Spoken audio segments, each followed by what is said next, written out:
اس لیے بھائی جی مستعمل اللہ فرمایا کرتے تھے اگر ساری مخلوق کو میرا کنبہ بنا دیا جائے اور زمین تانبے کی بن جائے کہ اس میں ایک درخت نہ اگے، کھیتی نہ اگے، سبزی کچھ بھی نہ اگے، اور آسمان سے ایک قطرہ بارش کا نہ گرے، مجھے پھر بھی یقین ہے کہ اللہ تعالیٰ میری عیال کو رزق پہنچا دیں گے۔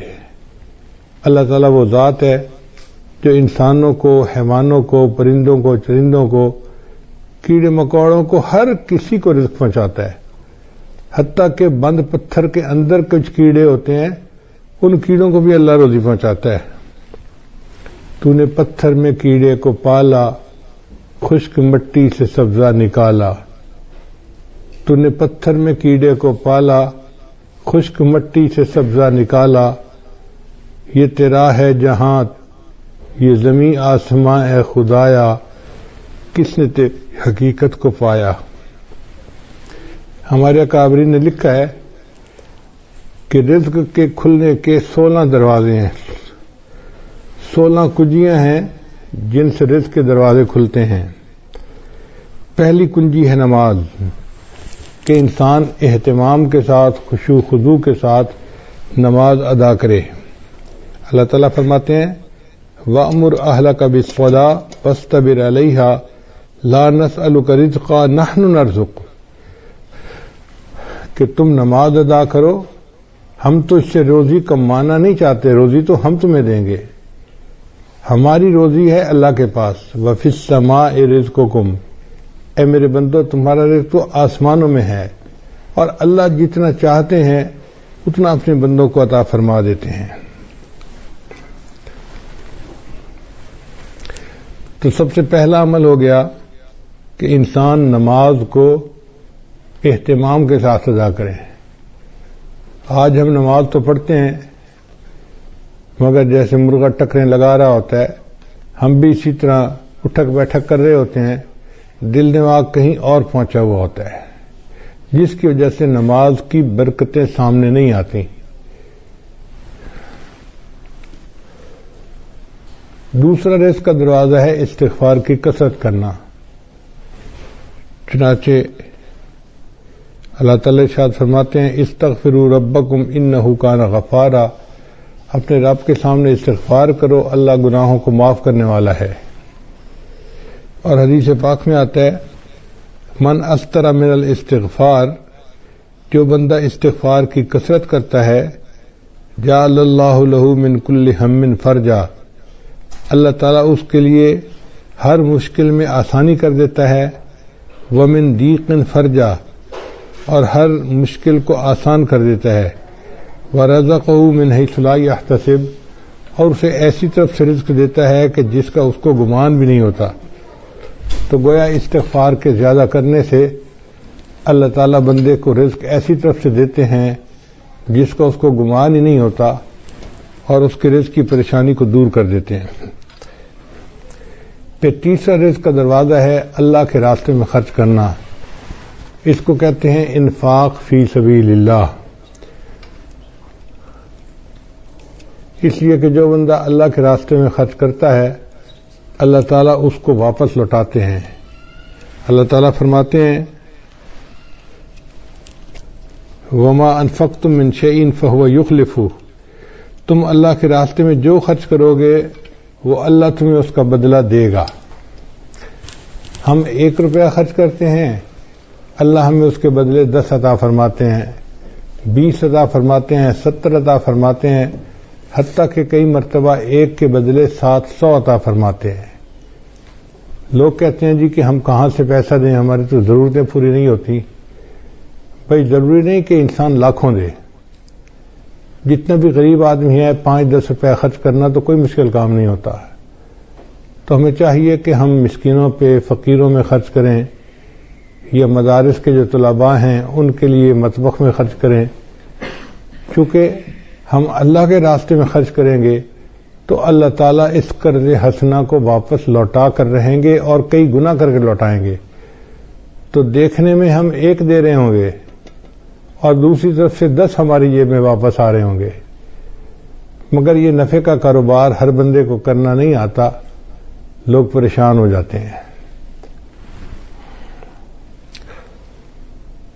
تو پہلا دروازہ تھا نماز کو اہتمام کے ساتھ ادا کرنا، دوسرا دروازہ تھا استغفار کی کثرت کرنا، تیسرا دروازہ تھا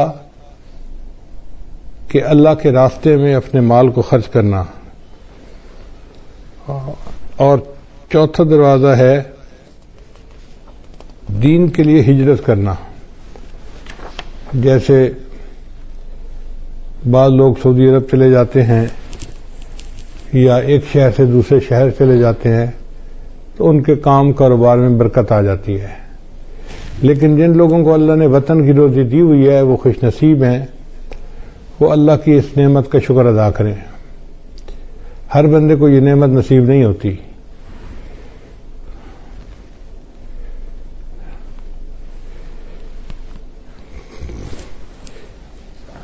پھر چوتھا عمل ہے تقوی اختیار کرنا۔ اللہ تعالیٰ فرماتے ہیں وَلَوْ أَنَّ أَهْلَ الْقُرَىٰ آمَنُوا وَاتَّقَوْا لَفَتَحْنَا عَلَيْهِمْ بَرَكَاتٍ مِّنَ السَّمَاءِ، اگر یہ بستی دیسوں والے ایمان لاتے، تقوی کو اختیار کرتے تو ہم ان کے لیے آسمان سے برکتوں کے دروازے کھول دیتے۔ تو گناہوں سے بچنے پر اللہ تعالیٰ رزق کے دروازوں کو کھول دیتے ہیں، اور آج گناہوں کی وجہ سے رزق کے دروازے بند ہیں اور ہم پریشانیوں کا شکار ہیں۔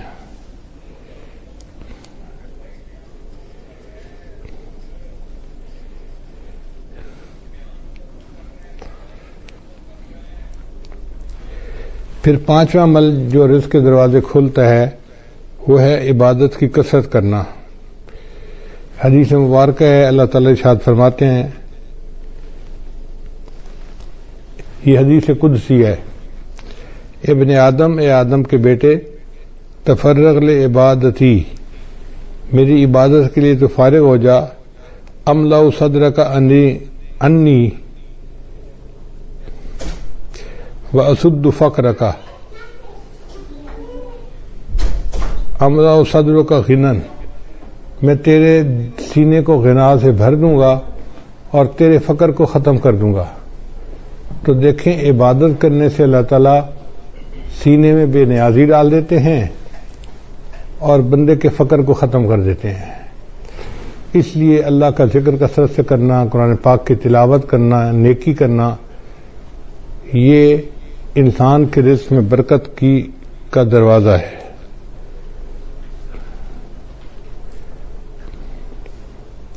اور اگر تو ایسا نہیں کرے گا تو تیرے ہاتھ کاموں میں الجھا دوں گا اور لوگوں کی طرف تیری محتاجی کو ختم نہیں کروں گا۔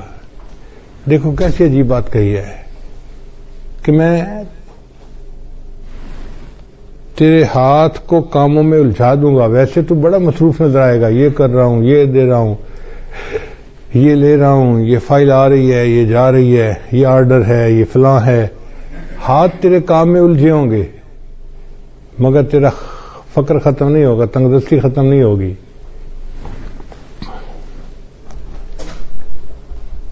اور چھٹا عمل جس سے رزق کے دروازے کھلتے ہیں وہ ہے حج اور عمرے کی کثرت کرنا۔ اگر اللہ تعالیٰ توفیق دے تو بندے کو چاہیے کہ کثرت سے عمرہ کرے اور بار بار حج کرے۔ دیکھنے میں تو حج اور عمرے پہ انسان پیسہ خرچ کر رہا ہوتا ہے، لیکن حقیقت میں وہی پیسہ اس کے لیے باعث برکت بن کے اس کو واپس اللہ لوٹا رہے ہوتے ہیں۔ چنانچہ نبی علیہ السلام کے پاس جب کوئی بندہ رزق کی شکایت کرتا تھا تو نبی علیہ السلام اسے مشورہ دیتے تھے کہ تم عمرہ کرو۔ عمرہ کر کے جو دعائیں مانگتا تھا تو اللہ تعالیٰ رزق کی پریشانی کو دور فرما دیتے تھے۔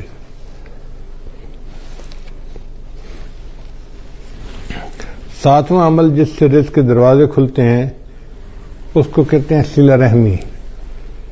صلہ رحمی کا مطلب یہ ہے کہ جن کے ساتھ خونی رشتے ہوتے ہیں ان کے ساتھ محبت کا تعلق رکھنا، ان کے ساتھ پیار محبت کا ریلیشن رکھنا اور غم خوشی میں ان کے ساتھ رہنا، اس کو صلہ رحمی کہتے ہیں۔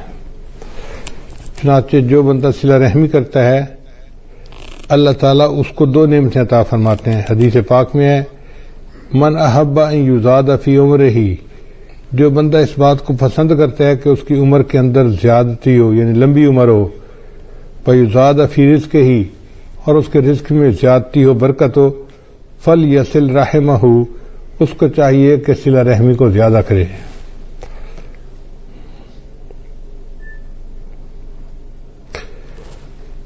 پھر 8واں دروازہ ہے رزق کے کھلنے کا، کمزوروں سے حسن سلوک، کہ جو لوگ کمزور ہوتے ہیں، بیمار ہوتے ہیں، بوڑھے ہوتے ہیں، ان کے ساتھ حسن سلوک کرنا۔ حدیث مبارکہ میں آتا ہے کہ تمہیں اپنے کمزور اور ضعیف لوگوں کی وجہ سے نصرت ملتی ہے۔ اللہ تعالیٰ قرآن مجید میں فرماتے ہیں وَلَوْ يُؤَاخِذُ اللَّهُ النَّاسَ بِمَا كَسَبُوا، اگر اللہ تعالیٰ پکڑ لیتا انسانوں کو جو عمل وہ کرتے ہیں، مَا تَرَكَ عَلَى ظَهْرِهَا مِن دَابَّةٍ، تو زمین کی سطح کے اوپر کوئی ایک بھی جاندار باقی نہ بچتا۔ اگر اللہ پکڑنے پہ آتا نا جو تم اعمال کرتے ہو، تو کوئی انسان نہ بچتا، کوئی جانور نہ بچتا، زمین کے اوپر کچھ بچتا ہی نہ۔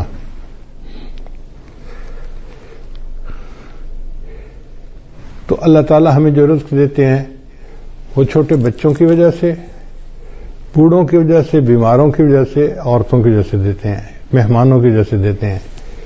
لہذا ان کو بوجھ نہیں سمجھنا چاہیے، بلکہ ان کی وجہ سے ہمیں رزق ملتا ہے، ہر وقت ذہن میں یہ رکھنا چاہیے۔ رزق کا 9واں دروازہ جس سے کہ انسان کا رزق کھلتا ہے اس کو توکل کہتے ہیں۔ توکل کا مطلب یہ ہے کہ انسان اللہ پر امید رکھے، اپنی طرف سے کوشش کرے اور نتیجہ اللہ پہ چھوڑ دے۔ وَمَن يَتَوَكَّلْ عَلَى اللَّهِ فَهُوَ حَسْبُهُ، جو اللہ پر توکل کرتا ہے اللہ اس کے لیے کافی ہو جاتا ہے۔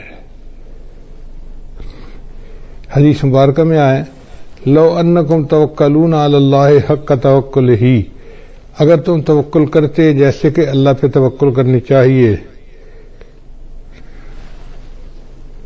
لرزقکم کما یرزق الطیور، تو اللہ تعالیٰ تمہیں اس طرح رزق پہنچاتے جس طرح اللہ تعالیٰ پرندوں کو رزق پہنچاتے ہیں۔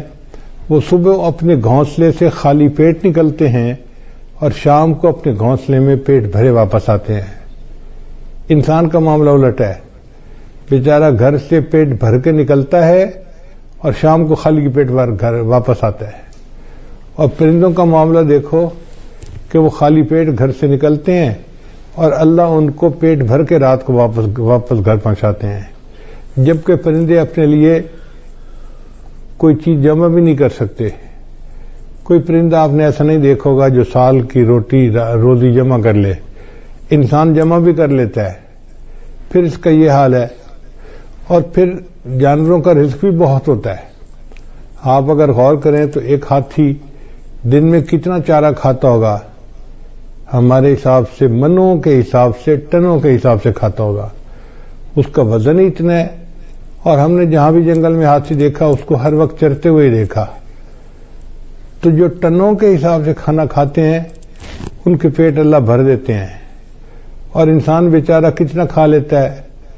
بڑے سے بڑا پہلوان ہو تو 2 روٹی، اس سے پیٹ بھر جاتا ہے بندے کا۔ تیسری روٹی دیں بھی صحیح نا تو کہتے ہیں نا جی پیٹ بھر گیا۔ تو ہمارا پیٹ بھی چھوٹا ہے اور ہم گھر سے پیٹ بھرے نکلتے ہیں اور رات کو خالی پیٹ واپس آتے ہیں۔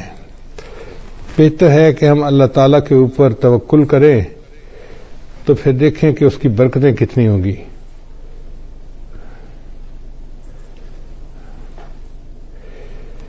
پھر 10واں دروازہ ہے انسان نعمتوں کا شکر ادا کرے۔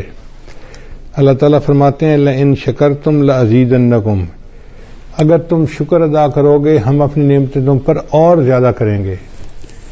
آپ دیکھیں ہمارے اوپر اللہ کی کتنی نعمتیں ہیں، ہم تو شکر بھی ادا نہیں کر سکتے۔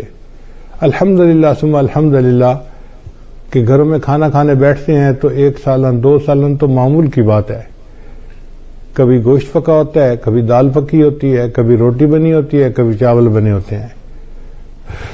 اب 2 قسم کے کھانے پڑے ہوتے ہیں، حالانکہ کھانا تو ایک بھی مل جاتا تو بہت تھا، مگر یہ اللہ کی نعمت ہے نا کہ اللہ کئی قسم کے کھانے دیتے ہیں۔ اور پھر یہ نہیں کہ کھانے ہی ہمیں ملتے ہیں،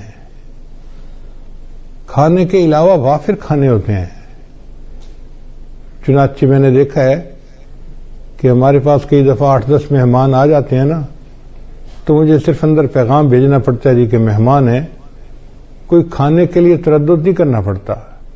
اللہ کے فضل سے اتنا کھانا ہوتا ہے گھر والوں کا بچا ہوا کہ 8-10 آدمیوں کا کھانا تو اسی میں ہی نکل آتا ہے.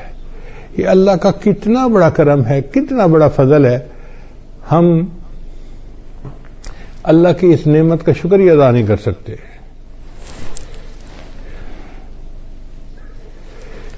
ابن عطا اسکندری رحمۃ اللہ فرمایا کرتے تھے، ملم یشکر النعمہ فقد تعرض لزوالہا، کہ جس نے نعمت کا شکر ادا نہیں کیا اس نے نعمت کو زوال کے لیے پیش کر دیا کہ اللہ مجھے یہ نعمت نہیں چاہیے. ومن شکرہا، اور جس نے نعمت کا شکر ادا کیا، فقد قید بعقالہا، اس نے نعمت کو نکیل کے ذریعے سے پکڑ لیا، باندھ لیا اپنے پاس. یعنی جو نعمت ملتی ہے اور بندہ اس کے اوپر شکر ادا کرتا ہے، پھر وہ نعمت اللہ اس سے واپس نہیں لیتے بلکہ اس نعمت میں اور برکت عطا فرما دیتے ہیں. پھر 11واں دروازہ کہ جب بھی مرد اپنے گھر میں داخل ہو مسکراتے چہرے کے ساتھ داخل ہو اور اہل خانہ کو سلام کرے. حدیث مبارکہ میں ہے، سیدہ صدیقہ نے فرماتی ہیں کہ نبی صاحب جب بھی گھر تشریف لاتے تھے تو مسکراتے چہرے کے ساتھ آتے تھے اور اہل خانہ کو سلام کیا کرتے تھے. یہ اہل خانہ کو سلام کرنا رزق کی برکت کا ذریعہ ہے. چنانچہ حدیث پاک میں ہے، ثلاثۃ کلہم ضامن اللہ، 3 بندے ہیں جن کا اللہ کے اوپر ضمانت ہے، یعنی اللہ ان کو رزق پہنچاتا ہے. ان عاش رزقا، اگر وہ زندہ رہے گا تو اللہ روزی عطا فرمائے گا، وکفا، اور روزی ان کے لیے کافی ہوگی. وَإِن مَاتَ، اور اگر وہ مر جائے گا، داخل الجنہ، تو جنت میں اللہ ان کو داخل کر دے گا. یہ کون 3 بندے ہیں؟ ان میں سے ایک بندہ ہے رجل، وہ بندہ داخلہ بیتہ، جو اپنے گھر کے اندر داخل ہو بسلام، اور گھر والوں کو سلام کرے، فہو ضامن اللہ، وہ اللہ کے ضمانت میں آ جاتا ہے. اب یہ کتنا آسان کام ہے، مگر بہت سارے لوگ ہیں جو گھروں میں داخل ہوتے ہیں تو ان کو سلام کرنا یاد ہی نہیں ہوتا، بس باتوں میں لگ جاتے ہیں. مسکرائیں گے، بیوی سے پوچھیں گے تیرا کیا حال ہے، بچوں سے پوچھیں گے تم کیسے ہو، مگر سلام کرنا ان کو یاد نہیں ہوتا. پھر 12واں عمل والدین کی فرمانبرداری. چنانچہ ہمارے بزرگوں نے لکھا ہے کہ 5 چیزوں سے رزق میں برکت ہوتی ہے. ایک، جو بندہ صدقہ فرمدامت کرے، دوسرا صلہ رحمی کرے، تیسرا جہاد کرے، چوتھا ہمیشہ باوضو رکھے، اور 5واں والدین کی فرمانبرداری کرے. والدین کے فرمانبردار کو اللہ تعالیٰ رزق کی پریشانی میں نہیں ڈالتے، اس لیے ان کی خدمت کر کے ان کی دعائیں لینی چاہیے تاکہ اللہ تعالیٰ کی طرف سے برکتیں اور رحمتیں شامل حال ہو جائیں. 13واں دروازہ رزق کا ہے دوام طہارہ، یعنی مستقل وضو کی زندگی گزارنا. اگر انسان عادت بنا لے تو وہ باوضو ہر وقت رہ سکتا ہے. جیسے ہمیں ہر وقت بے وضو رہنے کی عادت ہے، اس کو بدل لیں تو ہر وقت باوضو رہنے کی عادت ہو جائے گی. جب وضو ٹوٹے دوبارہ پھر وضو کر لیں. ہمارے اسی شہر میں ایک جگہ ایک گھرانہ ہے جو امام ربانی مجدد ثانی رحمۃ اللہ کے اولاد میں سے ہیں. تو بہت سال پہلے کی بات ہے، کوئی 30 سال پہلے کی بات ہے، مجھے خیال آیا کہ جا کے ان سے صرف اللہ کے لیے ملاقات کروں. تو میں ان کے ہاں گیا، ملاقات ہوئی. ہم جب پہنچے تو بس مغرب کے وقت میں کوئی 5 ہی منٹ باقی تھے. سلام دعا ہوئی. انہوں نے کہا جی کہ یہاں سے مسجد دور ہے تو ہمیں گھر میں ہی نماز پڑھنی پڑے گی. ہم نے کہا ٹھیک ہے. ان کے بچے گراؤنڈ کے اندر فٹ بال کھیل رہے تھے، کوئی 10-12 بچے ہوں گے چھوٹے بڑے. خوب ہنگامہ تھا، جیسے 2 ٹیموں کا میچ ہو رہا ہوتا ہے. لو جی ہم کھڑے ہو گئے مصلی پہ جماعت کے لیے. انہوں نے آواز دی بچوں کو، بچوں نماز کا وقت ہو گیا ہے. سارے بچے گراؤنڈ سے بھاگتے ہوئے آئے اور صف میں آ کے کھڑے ہو گئے. اب جب ہم نے نماز ادا کی تو مجھے بڑی حیرت ہوئی کہ کیا سب بچوں کا وضو تھا یا کچھ بچوں نے بے وضوئی نماز پڑھ لی. تو میں نے ان سے سوال پوچھا کہ جی بچے کسی کو وضو تو نہیں کرتے میں نے دیکھا. تو وہ مسکرائے اور کہنے لگے کہ جی ہمارے خاندان میں بچوں کو یہ تربیت دی جاتی ہے کہ تم نے پوری زندگی باوضو گزارنی ہے. ہمارے گھر کے چھوٹے بڑے جس بندے کو آپ دیکھیں گے جب بھی دیکھیں گے ہمیشہ باوضو دیکھیں گے. اگر وضو ٹوٹے گا تو دوبارہ اسی وقت وہ پھر وضو کر لیں گے. تو اگر ایسے خاندان آج بھی دنیا میں موجود ہیں کہ جن کے گھر کا ہر چھوٹا بڑا بندہ مرد عورت ہر وقت باوضو رہتے ہیں تو پھر اللہ ان کی رزق میں بھی برکت عطا فرما دیتے ہیں. پھر 12واں عمل ہے 14واں عمل ہے چاشت کی نماز پڑھنا. چاشت کی نماز ہوتی ہے دن کے 10 بجے 11 بجے جب ذرا سورج طلوع ہو جاتا ہے اور پاؤں جلنے لگ جاتے ہیں گرمیوں میں تو اس کو صلاۃ الضحیٰ کہتے ہیں, چاشت کی نماز کہتے ہیں. یہ وہ ٹائم ہوتا ہے جب اکثر مرد اپنے دفتروں میں چلے جاتے ہیں یا کھیتوں میں چلے جاتے ہیں یا اپنے کاروباروں میں چلے جاتے ہیں.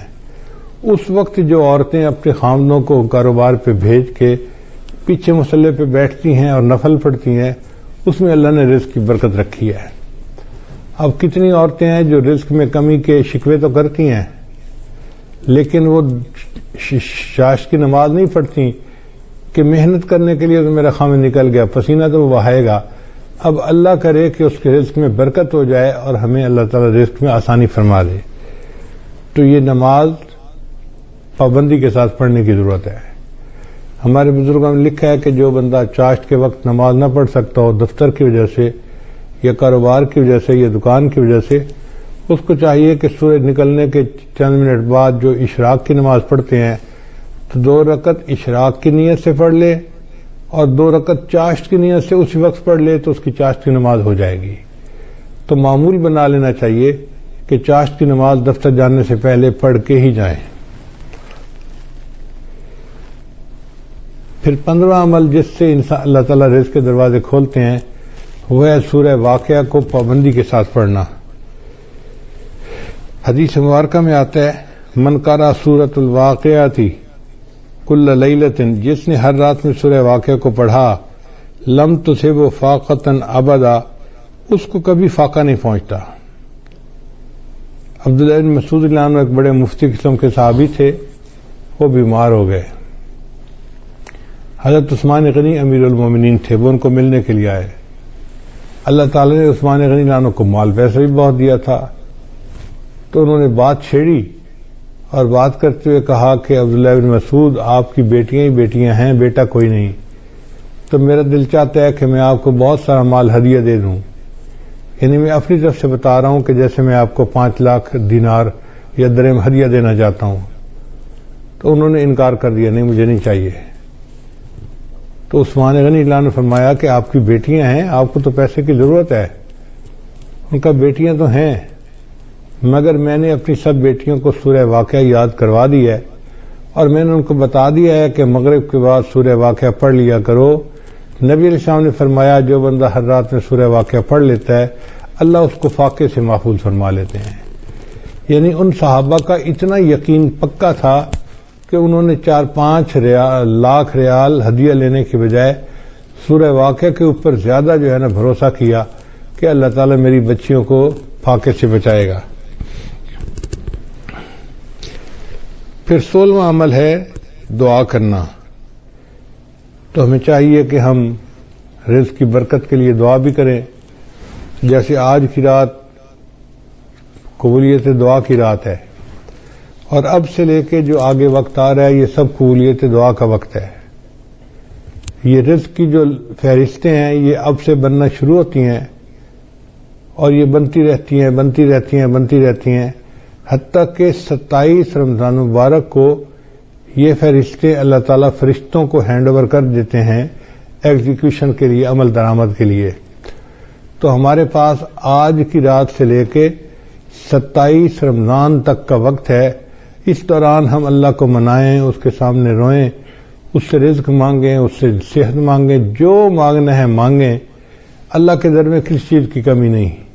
جتنا مانگیں گے اللہ اتنا عطا فرمائیں گے، حتیٰ کہ 27 رمضان کو یہ لسٹ فائنل ہو جائیں گی، اور اسی میں یہ بھی فیصلہ ہوگا کہ اگلے سال کس نے زندہ رہنا ہے اور کس بندے نے مرنا ہے.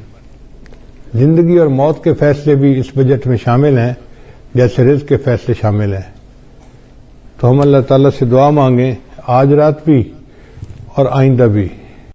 ہم ابھی سے رمضان کی تیاری کریں اور ذہنی طور پہ ہم عبادت کرنے کے لیے تیار ہو جائیں اور اللہ کو منانے کے لیے تیار ہو جائیں. خوب دعائیں مانگیں. اگر باجماعت تراویح مسجد میں نہیں پڑھ سکتے تو گھر میں تو پڑھ سکتے ہیں نا.